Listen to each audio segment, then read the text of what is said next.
शं वरुणः शन्नो भवत्वर्यमा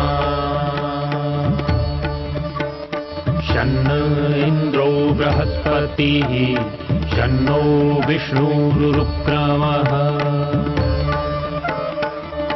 ॐ शान्ति शान्ति शान्तिः।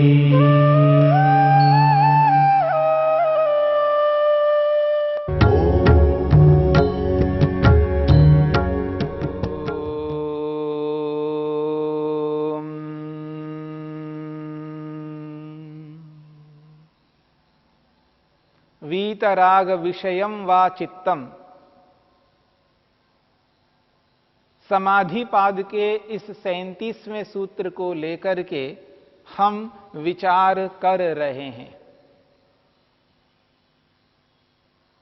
जिस किसी भी प्रकार से मन को स्थिर करना, स्थिर मन को ईश्वर में एकाग्र करना प्रत्येक योगाभ्यासी का कर्तव्य है। यदि योगाभ्यासी अपने मन को स्थिर नहीं करता तो एकाग्र नहीं हो पाएगा। किसी विषय में मन को एकाग्र करना है तो उसको पहले स्थिर करना है, यानी धारणा बनानी है। मन को रोकना है। मन को रोकने के अलग अलग उपायों को बताते हुए महर्षि पतंजलि ने इस 37वें सूत्र में स्पष्ट किया है, वीतराग विषयम वा चित्तम। ऐसा चित्त, ऐसा मन जिसमें किसी भी प्रकार का राग नहीं है, यानी किसी भी प्रकार की अविद्या नहीं है, अविद्या से सर्वथा रहित है। जब यह कहा जाता है इसका मन मलिन है, इसका मन मलिन है, अशुद्ध है, अपवित्र है, दूषित है। मन किस प्रकार से दूषित होता है, अपवित्र होता है? तो इस बात को समझने का प्रयत्न करना। शरीर जो दूषित होता है, अपवित्र होता है, तो हमें समझ में आता है कि स्नान नहीं किया तो शरीर अशुद्ध है। शरीर में धूल जमा हुआ है, मिट्टी जमी हुई है, मैल जमा हुआ है, गंदगी है शरीर में, तो स्नान के माध्यम से शरीर को हम साफ करते हैं, शुद्ध बनाते हैं। मन में कौन सा मल है, कौन सी अशुद्धि है, कौन सी अपवित्रता है, कौन सी गंदगी है मन के अंदर? तो यहां पर जो गंदगी है वो अज्ञान है, मूर्खता है, अविद्या है, भ्रांति युक्त ज्ञान है। जब मन के अंदर अज्ञान नहीं होता, यानी अविद्या नहीं होती, मूर्खता नहीं होती है, तब मन शुद्ध माना जाता है, पवित्र माना जाता है। क्योंकि उस स्थिति में विद्या होती है, तत्व ज्ञान होता है। और जिस मन के अंदर तत्व ज्ञान होता है वह मन काम से, क्रोध से, लोभ से, मोह से, ईर्ष्या से, अहंकार से युक्त कभी नहीं हो सकता। क्योंकि क्रोध से युक्त वही व्यक्ति होता है जिसके पास विद्या नहीं होती है, तत्वज्ञान नहीं होता है। जिससे क्रोध करता है उस व्यक्ति के बारे में उसे बोध नहीं है, उसको जानकारी नहीं है। कैसी जानकारी? सामने वाले व्यक्ति स्वतंत्र है, वे अपनी स्वतंत्रता से उचित भी कर सकते हैं, अनुचित भी कर सकते हैं। यद्यपि सामने वाले व्यक्ति मेरे अधिकार में है, मेरे नियंत्रण में है, मेरे पुत्र हो सकते हैं, मेरे भाई हो सकते हैं, मेरे से किसी न किसी संबंध से युक्त हो सकते हैं, परंतु कितनी ही निकट स्थिति हो, कितना ही निकट संबंध हो, तो भी मेरे से भिन्न जो भी है वो स्वतंत्र है। उसकी स्वतंत्रता को मैं छीन नहीं सकता। यही यथार्थता है, यही तत्व ज्ञान है। जब व्यक्ति को आत्म साक्षात्कार होता है, जब आत्मा का बोध होता है, तब उसको ये एहसास अनुभूति होती है कि मैं के स्वरूप में हूं और मुझसे भिन्न जितने भी हैं वो भी वैसे हैं जैसे मैं हूं। जैसा स्वरूप मेरा है वैसा ही स्वरूप अन्यों का है। मैं भी अपनी स्वतंत्रता को चाहता हूं तो दूसरे भी अपनी स्वतंत्रता को चाहते हैं। जैसी इच्छा मुझ में है वैसी इच्छा अन्यों में भी है।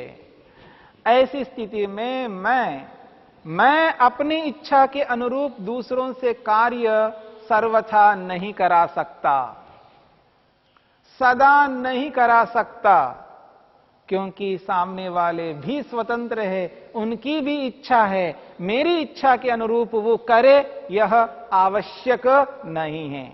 जब ऐसा बोध होता है तो वह व्यक्ति सामने वाले के साथ क्रोध नहीं करता, गुस्सा नहीं करता, न क्रोध करता है, न काम होता है, न क्रोध होता है, न ईर्ष्या होती है, काम क्रोध लोभ भी नहीं होता है, मोह भी नहीं होता है, अहंकार भी नहीं होता है। समस्त दोषों से रहित होता है व्यक्ति। वो है वीतराग, राग से रहित व्यक्ति, यानी अविद्या से रहित व्यक्ति। जो वस्तु जैसी है उस वस्तु को वैसा ही जानता है। अनित्य पदार्थ को अनित्य ही मानता है, अनित्य को नित्य नहीं मानता है।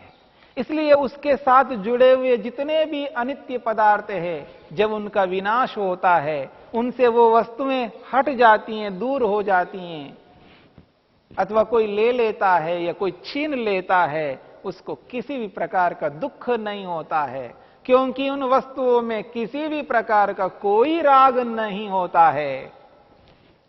क्यों? वो वीतराग है, राग रहित है, उसके पास तत्व ज्ञान है। उसे ये बोध है कि ये अनित्य है, कभी ना कभी मुझसे अलग हो सकती हैं ये वस्तुएं। जिसको देर से होना था पहले से ही अलग हो गए, इसका भी उसको बोध रहता है, क्योंकि व्यक्ति समझता है, यथार्थता को जानता है, ऐसा भी हो सकता है। ना हो तो कोई बात नहीं, हो जाए तो भी कोई बात नहीं, उसको पता है, संभव है, ये हो सकता है। जब ऐसी स्थिति को अनुभव करता है, उस स्थिति में किसी भी अनित्य पदार्थ में उसका राग नहीं होता है। क्यों ना अपना स्वयं का शरीर हो, अपने शरीर के प्रति भी उसको किसी भी प्रकार का कोई राग नहीं होता है। शरीर को राग की दृष्टि से कभी नहीं देखता है, शरीर को तो साधन की दृष्टि से देखता है। जब तक यह साधन है तब तक इस साधन का प्रयोग करूंगा, और इस साधन को ठीक रखना भी मेरा कर्तव्य है। ठीक रखते हुए भी इस शरीर में कोई हानि होती है, कोई समस्या होती है, ये तो होना ही है। शरीर में समस्याओं का आना अनिवार्य है, क्योंकि उत्पन्न हुआ पदार्थ परिवर्तित होता रहता है। जो वस्तु बनी है उसमें परिवर्तन होते रहते हैं, उसमें चेंजेस होते रहते हैं। वो एक जैसा नहीं रह सकता। इस सत्य को जानकर समझकर व्यक्ति कभी इस शरीर के प्रति राग नहीं रखता। जब स्वयं के शरीर के प्रति राग नहीं रखता तो वो दूसरों के शरीरों के प्रति क्यों राग रखेगा? नहीं रख सकता। वीतराग है वो अविद्या से रहित है। जो अनित्य पदार्थ है उसको अनित्य के रूप में जान लिया है, समझ लिया है। ऐसे व्यक्ति के जीवन को, ऐसे व्यक्ति को अपना विषय बना करके हमें मन को स्थिर करना है, ईश्वर में मन को एकाग्र करना है। इसलिए वीतराग विषयम वा चित्तम कहा है। जो संबंध है हमारे, जितने लोगों के साथ हमारे संबंध बने हुए हैं, माता पिता, भाई बहन, चाचा चाची, ताऊ ताई, जिन जिन के लोगों के साथ में संबंध है, जैसे भी संबंध है, इन सब संबंधों को वो अनित्य मानता है। केवल इसी जीवन से संबंधित ये संबंध हैं। इस जीवन से पहले भी ऐसे संबंध न जाने कितने हुए हैं। सबको त्याग करके आया हूं, सब कुछ छोड़ करके आया हूं। उन संबंधों को आज एक बार भी याद नहीं करता हूं, स्मरण नहीं करता हूं। उन पिछले जन्मों के इतने सारे संबंध है, सबको छोड़ करके आया हूं। बस इस जीवन में इन लोगों के साथ ये मेरा संबंध है। यह संबंध केवल इसी जीवन के लिए है। जब ये जीवन नहीं रहेगा, ये सारे के सारे संबंध हट जाएंगे, टूट जाएंगे, ये नहीं रहेंगे। जब ये एहसास बोध होता है व्यक्ति को, तब व्यक्ति को किसी भी प्रकार का कोई मोह नहीं होता है।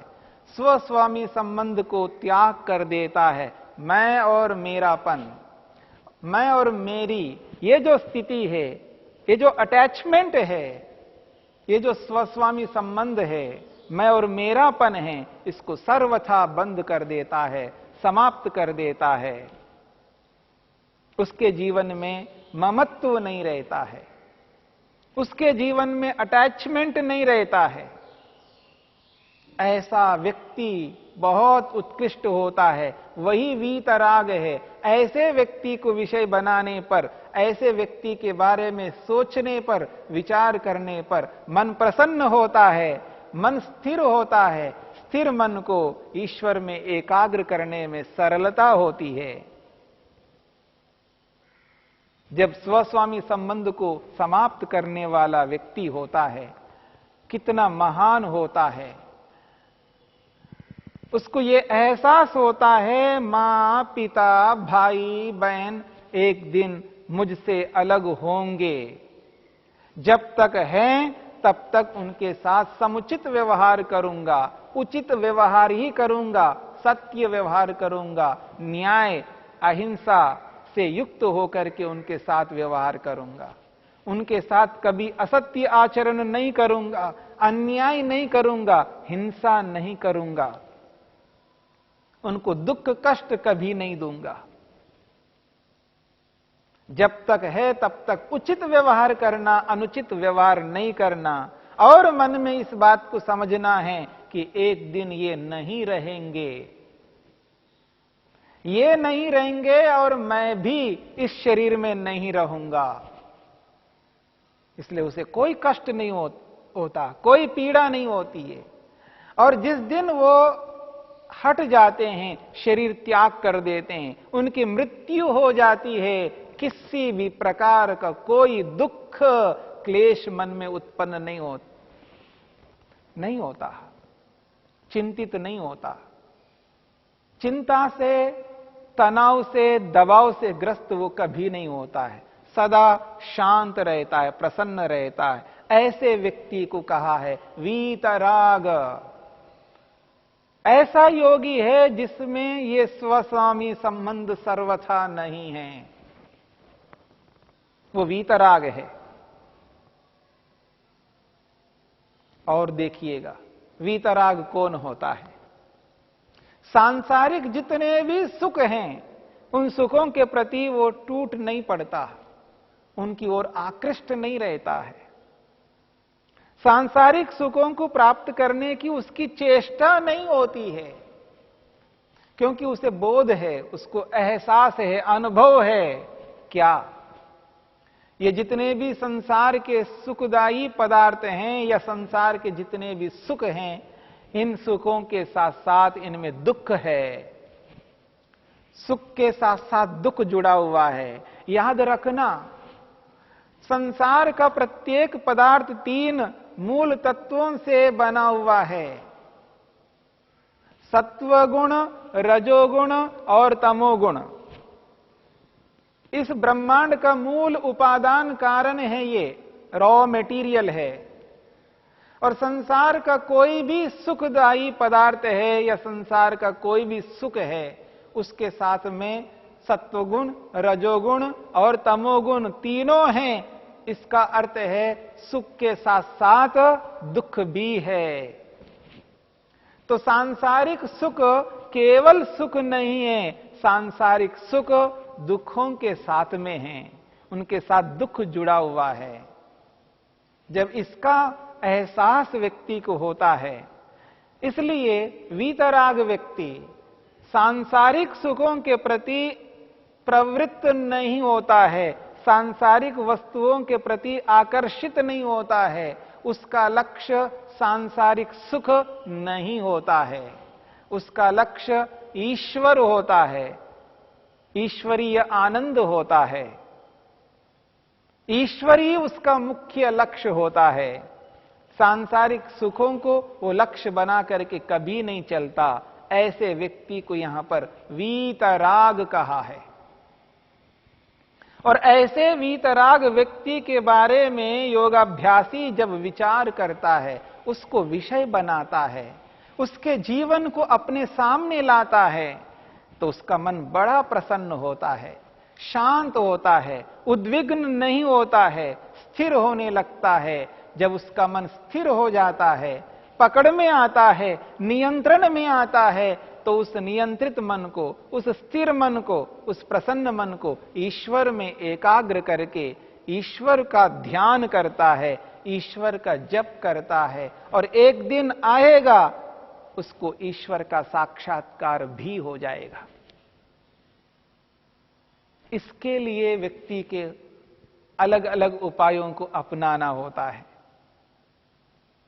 और महर्षि पतंजलि ने योगाभ्यासी को अलग अलग उपायों को बता करके, अलग अलग उपायों को दे करके उसके मन को स्थिर करने की चेष्टा कर रहे हैं। महर्षि पतंजलि ने और महर्षि वेदव्यास ने पूर्ण पुरुषार्थ करके जिस किसी भी प्रकार से योगाभ्यासी का मन एकाग्र हो सके, उसके लिए अलग अलग उपायों को प्रस्तुत किया है। और ये वीतराग विषयम वा चित्तम, ये जो उपाय है, ये जीवन के लिए महत्वपूर्ण उपाय है। जब आदर्श व्यक्ति को, श्रेष्ठ व्यक्ति को, पवित्र उत्तम व्यक्ति को, एक योगी व्यक्ति को, एक राग रहित वीतराग व्यक्ति को विषय बनाने पर योगाभ्यासी का मन प्रसन्न होता है। प्रसन्नम मनः एकाग्रम भवति। जिसका मन प्रसन्न होता है उसी का मन एकाग्र होता है। और मन को प्रसन्न रखने के लिए योगी वीतराग व्यक्ति को विषय बनाना ही होगा, उसके बारे में चिंतन करना होगा, उसके जीवन को सामने रखना होगा। तब जाकर के हम अपने मन को रोक पाएंगे और हमारा मन हमारे नियंत्रण में आएगा। यही इस सूत्र का अभिप्राय है, वीतराग विषयम वा चित्तम।